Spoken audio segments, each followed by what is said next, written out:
Hello guys! Another day, another water concern solved. So, andito tayo ngayon sa Bulacan na kung saan nag-install tayo ng water filtration system para sa ice plant. Makakasama natin ngayon si Sir Bob para sagutin yung mga common question na usually na tinatanong ng mga ice plant operators. So, tara guys!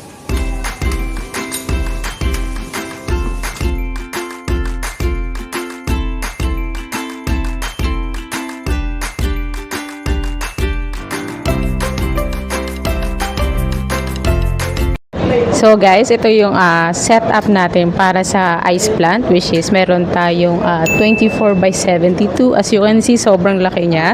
Kasama na dito yung water softener, and ito yung ginagawa niyang soft water, yung hard water. Meron din siyang multimedia sediment, which is inaalis niya yung mga sediments like yung mga kalawang, lumot, buhangin na nakikita natin sa tubig. And plus meron din siyang mga bladder tank, UV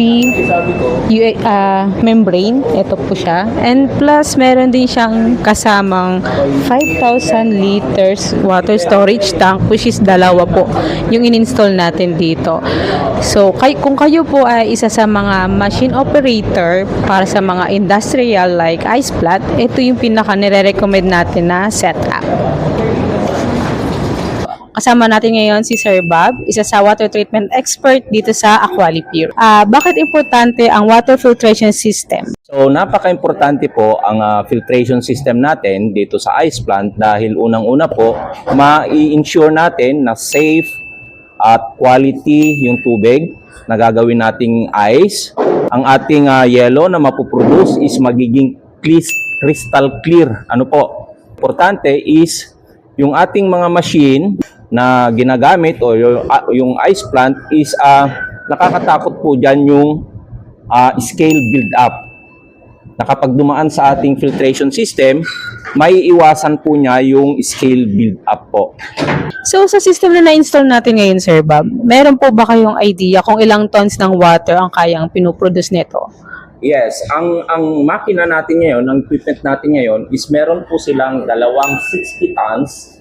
That's equivalent po sa 120 tons na ice ang kaya nilang i-produce. So, kailangan natin i-match yan sa ating filtration. Ito po siya ang process. Meron tayong multimedia, that's 24/72. Then, dadaan din po siya sa ultra filtration. Yan. Then, yung ating mga storage tank. Ako nga pala si Benjamin Hao, maintenance head ng Pelvis Product International Corporation.